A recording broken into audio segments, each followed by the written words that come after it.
जी बिस्मिल्लाहिर्रहमानिर्रहीम अस्सलामु अलैकुम वरहमतुल्लाहि वबरकातुहू। नाज़रीन मोहतरम, अभी हम बात करेंगे खिलते खून के हवाले से कि खिलते खून क्या है, इसका रंग कैसा होता है, इसका मज़ा और जायका कैसा होता है, इसकी खुशबू कैसी होती है, कहाँ कहाँ पे ये इस्तेमाल होता है, इसकी तबई हालत क्या होती है और इसकी गैर तबई हालत क्या होती है। तो ये इंशाल्लाह सारी तफसीलात आपके साथ में शेयर करूँगा। तो सबसे पहले देखिए नाज़रीन कि खिलते खून जो है इसका रंग जो है ये शोख सुर्ख होता है। जो तबी खून होता है वो शोख सुर्ख होता है। जो गैर तबी खून होता है उसका रंग किसी का काला, किसी का पीला, किसी में थोड़ी सफ़ेदी शामिल होती है। और ये सब चीज़ें हम देख सकते हैं जब हम ब्लड जो है वो लेते हैं तो ब्लड बैग के अंदर कोई खून बहुत ही ज़्यादा अच्छा लग रहा होता है, कोई खून काला होता है, कोई जला हुआ सा होता है, कुछ पीला पीला सा होता है और कुछ खून सफ़ेद सफ़ेद सा होता है। तो ये गैर तबी हालात और तबी हालात में खून के रंग होते हैं। तो जो तबी हालात में खून का रंग है वो शोख सुर्ख रंग होता है। जो सुदावी खून होता है यानी जिसमें सुदावियत की आमेज़श ज़्यादा होती है वो सुर्ख स्याही मैल होता है। और जिसमें सफ़रावी या सफ़रावियत की या येलो बाइल की ज़्यादती होती है वो खून सफ़रावी यानी जर्दी माइल सुर्ख होता है। और जो खून के अंदर सफ़ेदी ज़्यादा शामिल होती है वो खून बलगमी या सफ़ेदी माइल सुर्ख नज़र आता है जिसमें बलगम ज़्यादा होती है। तो ये खून के अंदर जब इखलात शामिल होती हैं तो उसके कलर भी चेंज हो जाते हैं। और इस तरह से खून का जो मिजाज है वो असल जो मिजाज है वो गर्म तर है। और खिलते खून में बगाड़ तब ही पैदा होता है जब उसके अंदर बाहर से कोई आमेज़श हो जाए या खून की हिद्दत ही बढ़ जाए या गर्मी बढ़ जाए या उसमें खून में ठंड बढ़ जाए तो फिर खून का जो मिजाज है वो गैर तबी हो जाता है। तो खून के गैर तबी मिजाज में दो अवामल शामिल होते हैं, एक उसका ज़ाती और एक होता है बाहर से। तो बाहर से क्या हो सकता है? बाहर से ये हो सकता है कि कोई खिल्लत उसमें अगर शामिल हो गई है तो खिलते खून और खिलते बलगम तो ऑलरेडी इकट्ठे चलते हैं, लेकिन अगर उसमें सफ़रा साथ चल रहा है और उसकी क्वांटिटी ज़्यादा हो गई है यानी सफ़रा ज़्यादा बन रहा है। देखिए नाजरीन, इसमें यह है कि खून, सफ़रा, सुदा और बलगम इकट्ठे चलते हैं, लेकिन इनकी जो क्वांटिटी होती है वो डिफरेंट होती है। हमारे जो सीनियर हुक्मा हैं उनके मुताबिक सबसे ज़्यादा जो खिल्लत होती है वो खून होता है और उसका छठा हिस्सा बलगम होता है।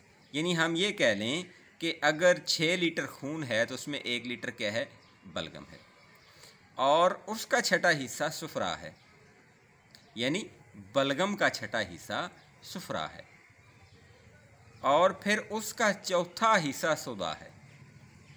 तो ये तिब्बे यूनानी के अंदर जो है अगर आप रिसर्च करेंगे तो आपको मिलेगा कि एक अगर खून, सफ़रा, सुदा और बलगम के हम हिस्से देखें तो वो कुछ इस तरह से हैं कि सबसे ज़्यादा खून, उसका छठा हिस्सा बलगम और बलगम का छठा हिस्सा सफ़रा और सफ़रा का चौथा हिस्सा जो है वो सुदा होता है। तो ये तरतीब है हमारे खून के अंदर।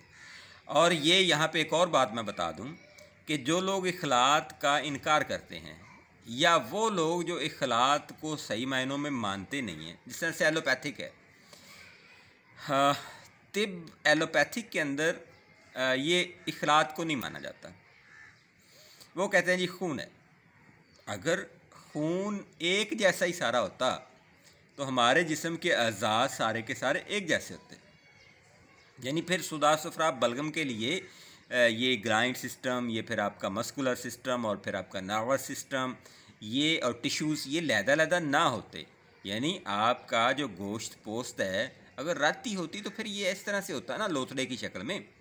फिर उसमें हड्डी ना होती, फिर उसमें करी ना होती, फिर उसमें आपके ग्लैंड या गदूद ना होते, फिर उसमें आपके मसल्स ना होते।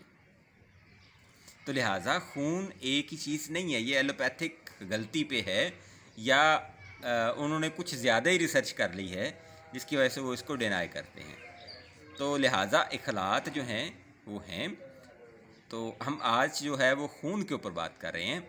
तो खून जो है उसकी पैदाइश के हवाले से बाहर से हम सेल नहीं पैदा कर सकते, खून नहीं पैदा किया जा सकता, बल्कि हमारी बॉडी के अंदर ही बनता है। और खून का मिजाज गर्म तर है। जब हम गर्म तर चीज़ें खाएंगे, वो चीज़ें जो खून ज़्यादा पैदा करती हैं वो खाएंगे, तो फिर हमारे जिस्म में खून की मकदार बढ़ जाएगी। अगर वहाँ पे हम सुदावियत पैदा करने वाली चीज़ें ज़्यादा खाएंगे तो फिर सुदावियत बढ़ेगी, और अगर सुफरा पैदा करने वाली चीज़ें ज़्यादा खाएंगे तो फिर सुफरा ज़्यादा बढ़ जाएगा।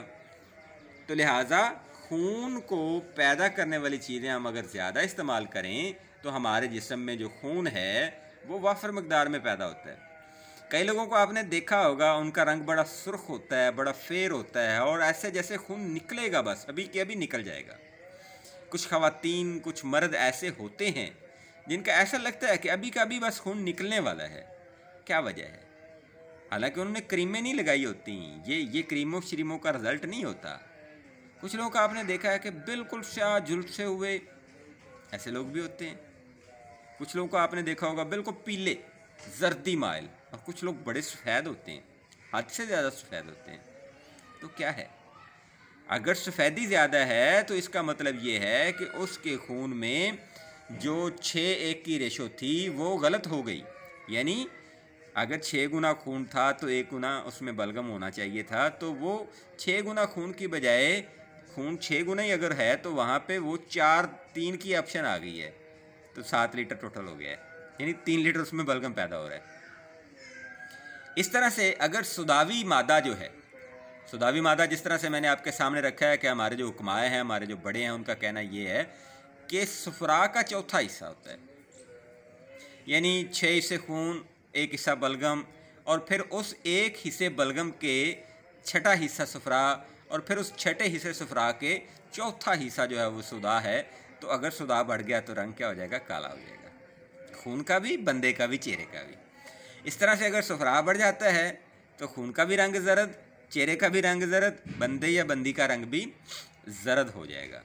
तो लिहाजा खून जो है वो पूरे जिस्म में हमेशा हमेशा मूव करता रहता है, सर्कुलेट करता रहता है, वो कहीं पे स्टोर नहीं होता।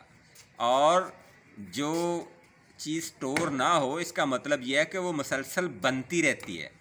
और जो चीज़ मसलसल बनती रहे और स्टोर ना हो, इसका मतलब ये है कि उसकी कुछ चीज़ें जो हैं वो एक्सपायर भी होती होंगी, यानी उसकी कुछ क्वांटिटी एक्सपायर भी होती होगी, और फिर वो हमारे जिस्म से खारिज भी होता रहता है।